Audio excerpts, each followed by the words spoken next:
daily news program from Worldlink TV presents a selection of news reports from independent and state-controlled broadcasters from throughout the Middle East.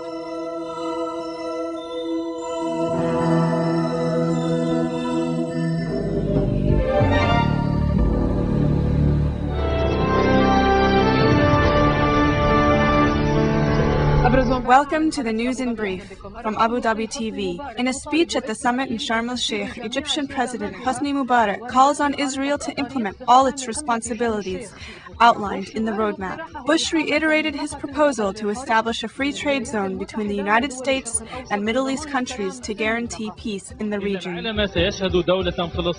He states he wants to see a free Palestinian state living in peace, and that his government will work with all parties to accomplish this freedom. The time has come to implement this. This will be important on all sides. He says Israel must fulfill its responsibilities and must deal with the settlements. It must also assure a continuous territory that the Palestinians can call home. Russian President Vladimir Putin states that Russia will continue its nuclear cooperation with Iran. However, during his speech at the Evian Summit, he reiterated the necessity for Iran to end its military programs with international inspections. In a statement by members of the Evian Summit, international presidents and the governments of the G8 expressed their confidence on the global economic recovery. They confirmed that a Middle East settlement must include Syria and Lebanon. Israel releases Jibar Abu Sikkar after 27 years. Previously, Israel released Taysir Khalid, who was arrested 6 months ago and is a member of the Executive Committee for the Palestinian Liberation Organization. 2 Palestinians, one of which was a young boy, were recently martyred after occupation forces fired on them in Tul Karam. The other martyr was a Palestinian officer in the northern area of Gaza. Meanwhile, the occupation army imposes a curfew in Ramallah. Morocco states that it has arrested a Frenchman, Robert Richard Antoine, also known as Abu Abdul Rahman, who was wanted for planning the Casablanca attack, which took place on May 16th. This is the end of the News in Brief.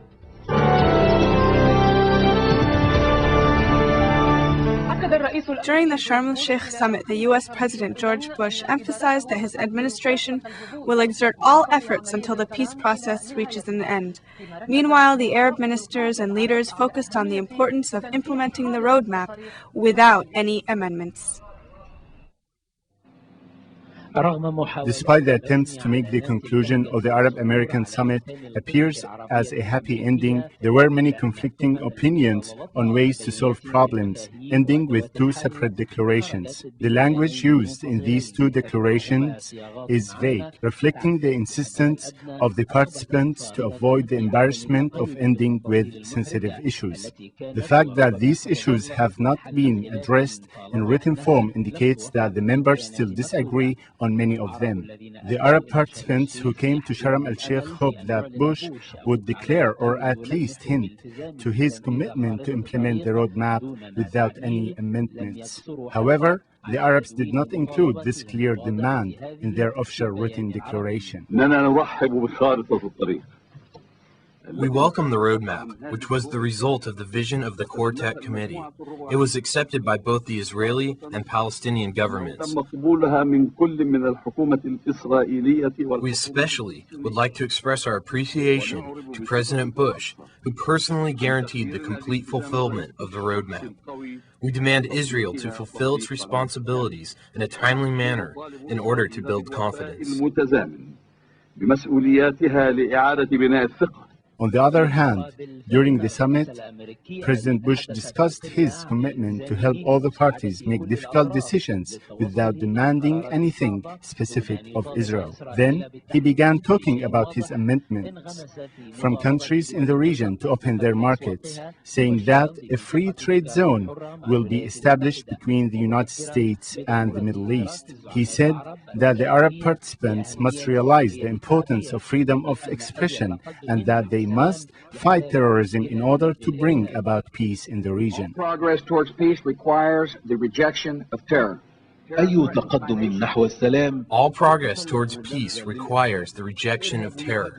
Terrorism threatens my nation, and it threatens Arab countries and Israel, and it threatens the establishment of a Palestinian state. Terrorism must be fought and defeated.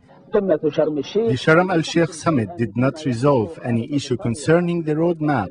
Maybe the summit was not originally intended for the United States to discuss issues related to the roadmap with Arab countries. Nonetheless, the summit revealed the importance of drafting another roadmap for peace, which includes Syria and Lebanon, who were excluded from this summit. Because it evoked the feeling of sorrow and sympathy among many people, we decided to rebroadcast a news report that we aired 2 weeks ago. The story that we presented reflects the tragedy of hundreds of Iraqi children who lost their parents and were left homeless. They are wandering in the streets in the absence of security, authority, and care. At night, they sleep on the ground, and during the day, they crowd around hotels and American tanks. They beg the soldiers for money, and like the rest of the Iraqi people, worry about the future.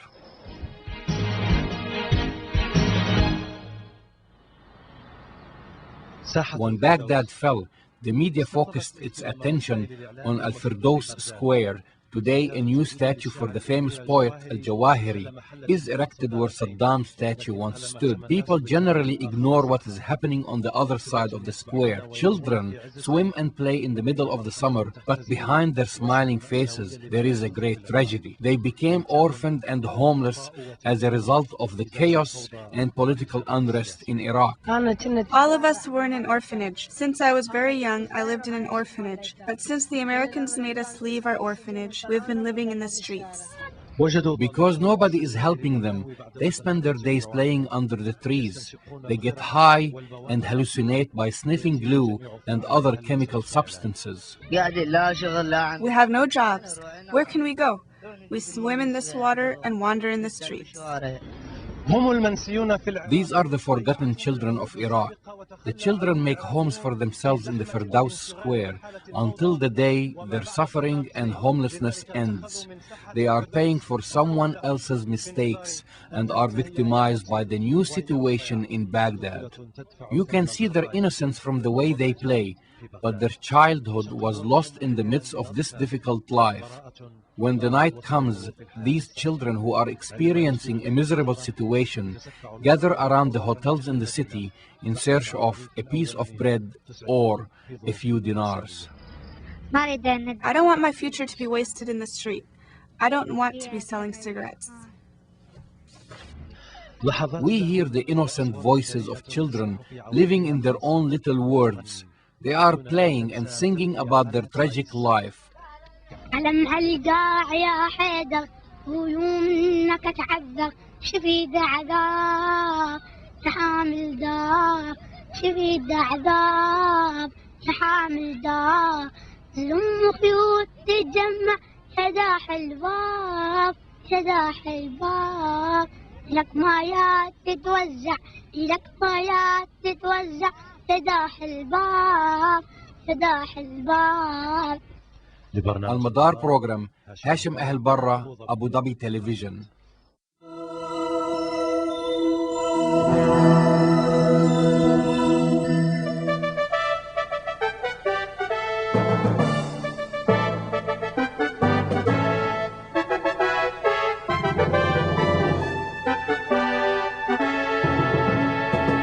The U.S.-Arab summit aimed at relaunching the Middle East peace process ended in the Red Sea resort of Sharm Al Shaikh on Tuesday. Leading an Arab declaration, President Mubarak announced that Arab leaders and U.S. President Bush backed the Middle East peace roadmap and urged Israel to fulfill all its obligations under the plan.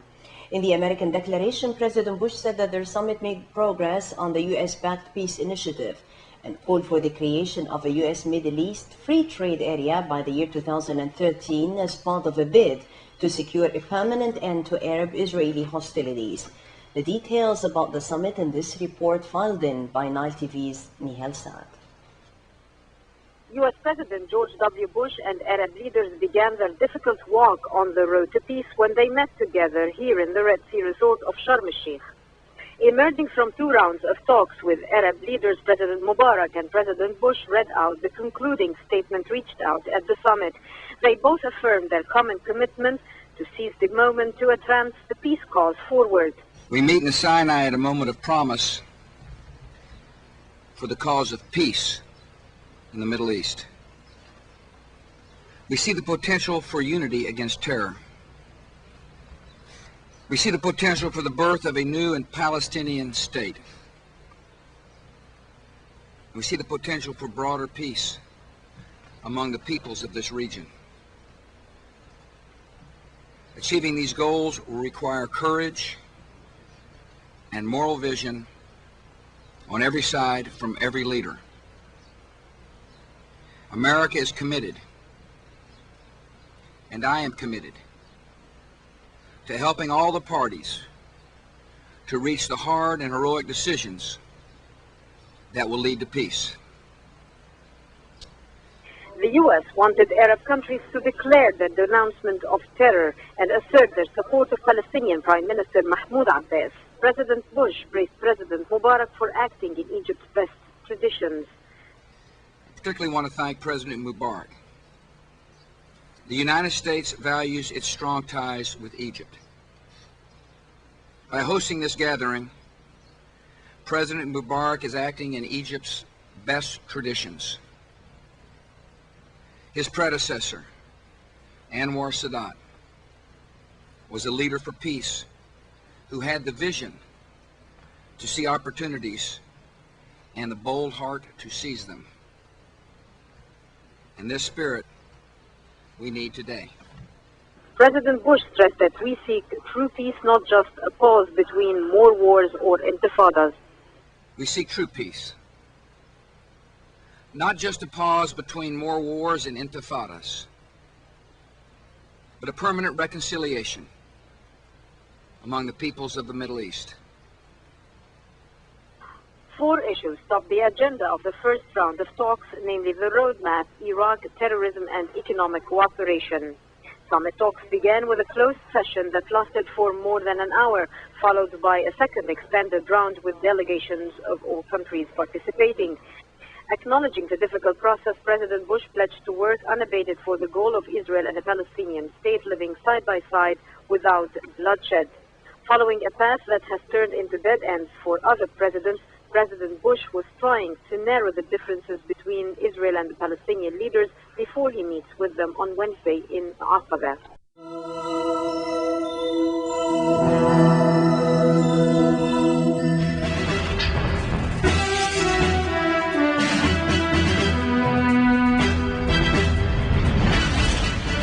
In what it called a goodwill gesture, Israel said it will start to release 100 Palestinian detainees and had released Monday a high-ranking PLO official. However, it continued its aggressions against the Palestinians in the West Bank and the Gaza Strip. As U.S. President George W. Bush is meeting Arab leaders in Sharm Al Shaikh and on the eve of the crucial summit between Bush and both the Israeli and Palestinian prime ministers in Jordan, Israel again carried out so-called goodwill measures to polish its image. But on the ground, Israeli occupation forces are tightening the grip on Palestinians by killing, destroying and imposing curfews.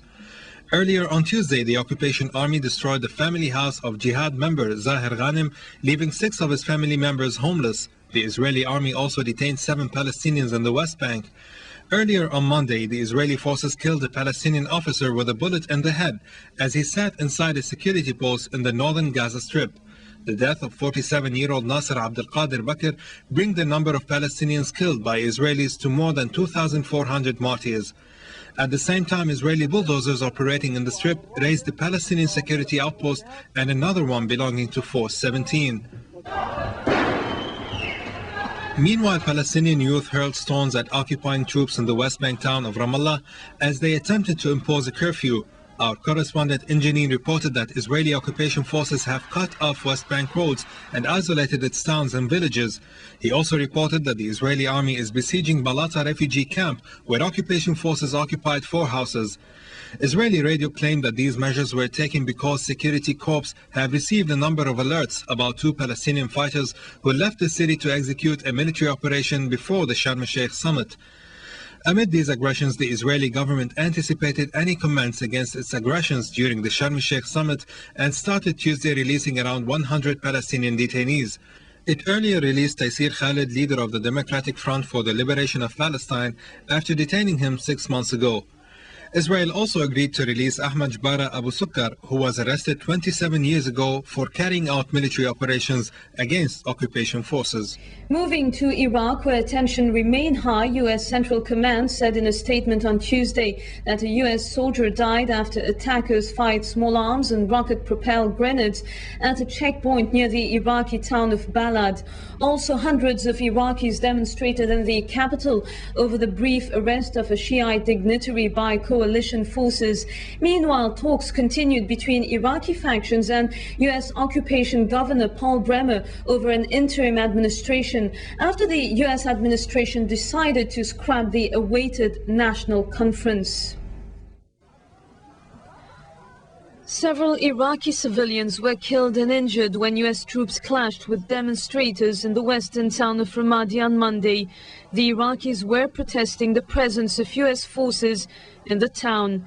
The number of victims cannot be confirmed by reporters, but at least 3 bodies were seen at the local hospital, and several wounded people, including a young child, arrived for treatment. Also in Baghdad, a group of Muslim religious men staged a sit-in at the Manar TV office, protesting the detention of Jassim Saidi, the Imam of Bay'a Mosque.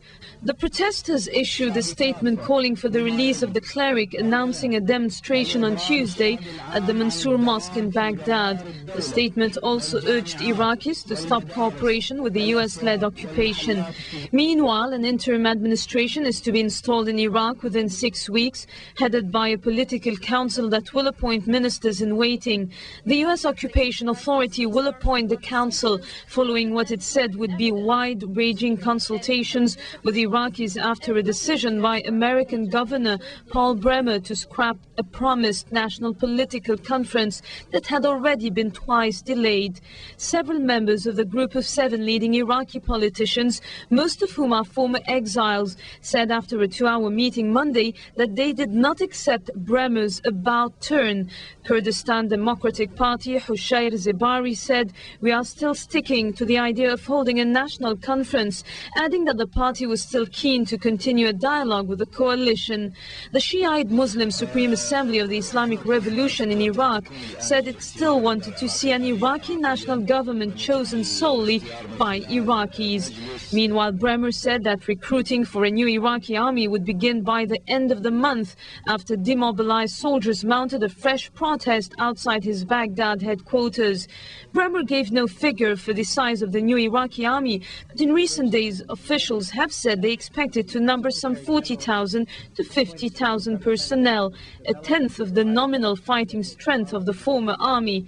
The new United Nations Special Representative to Iraq, Sergio Vieira de Mello, announced on his arrival in Baghdad on Monday that his job is to help Iraqis achieve, quote, freedom and the possibility of managing their own destinies.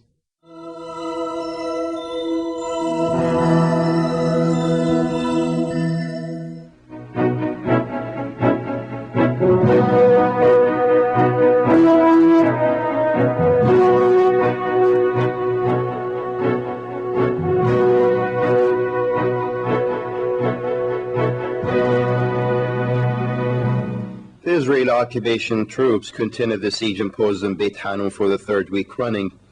Meanwhile, Israeli tanks and military vehicles boosted up their presence on the main street of Salah ad-Din Main Street, while Israeli bulldozers raised 2 posts of the Palestinian National Security this morning. A number of Israeli tanks accompanied by 2 bulldozers carried out an incursion at Abu Dhahir area northeast of Al-Qarara town and destroyed the agricultural lands of citizens cultivated with olive, wheat and barley. A citizen was injured when Israeli troops shelled citizens' homes with heavy machine guns and artillery at Western refugee camp in Khan Yunis. The Israeli troops are still sieging Ramallah and El-Bira Governorate and declaring it a closed military zone for the 2nd day running. Meanwhile, Israeli troops waged a number of storming campaigns in the neighborhoods of the 2 cities, as well as firing heavy machine guns towards civilians.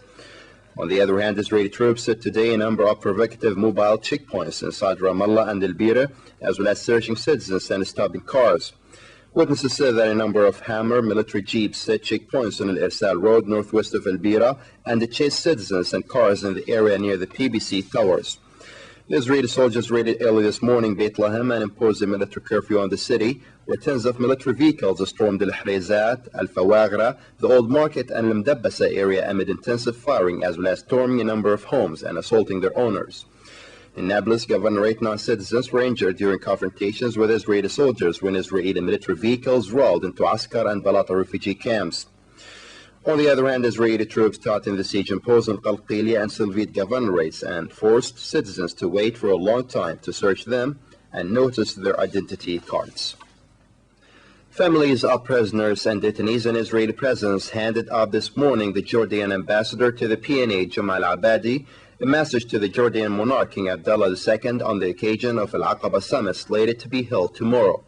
The spokesman of the Committee of the Families of Prisoners and Detainees, Khalid Al-Khatib, pointed out that the message asserted the aspirations of Palestinian people to the king, government, and people of the Jordanian kingdom to help in achieving the Palestinian right to freedom, independence, establishing the independent Palestinian state with Holy Jerusalem as its capital, and the right to return, as well as applying the international legitimacy resolutions.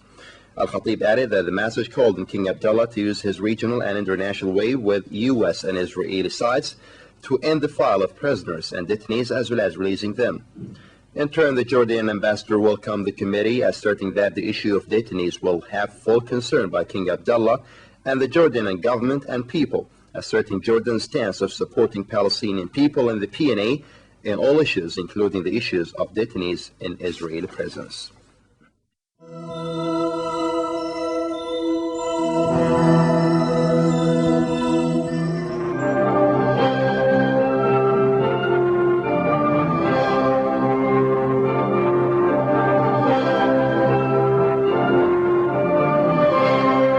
The G8 summit is not at all concerned over Iran's nuclear activities, and Russia's aid to that country's nuclear program undoubtedly is of non-military nature.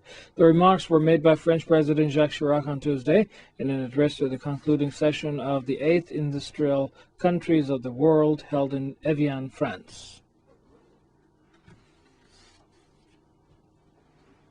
The states believe Iran's nuclear programs are peaceful and under international supervision.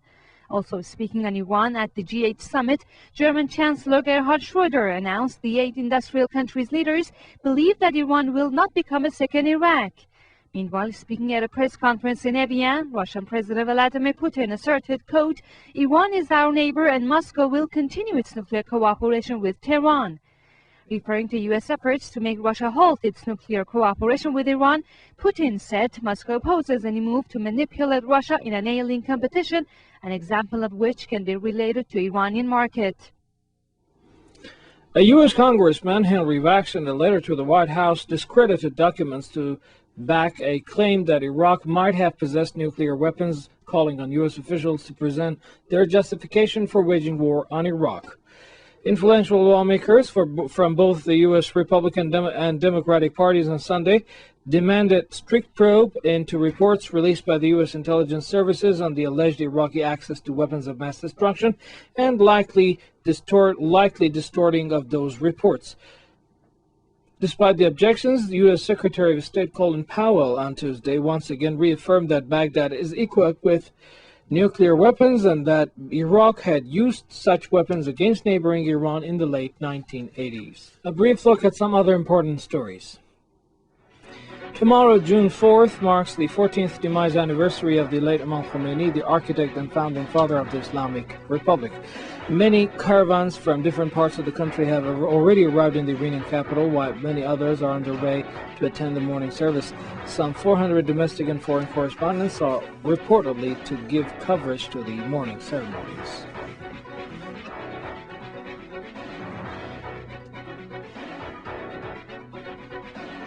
Thousands of school and university students assembled at Jamaran, the late Imam Khomeini's domicile in Tehran, on Tuesday and vowed to safeguard the values of the Islamic Revolution at all times.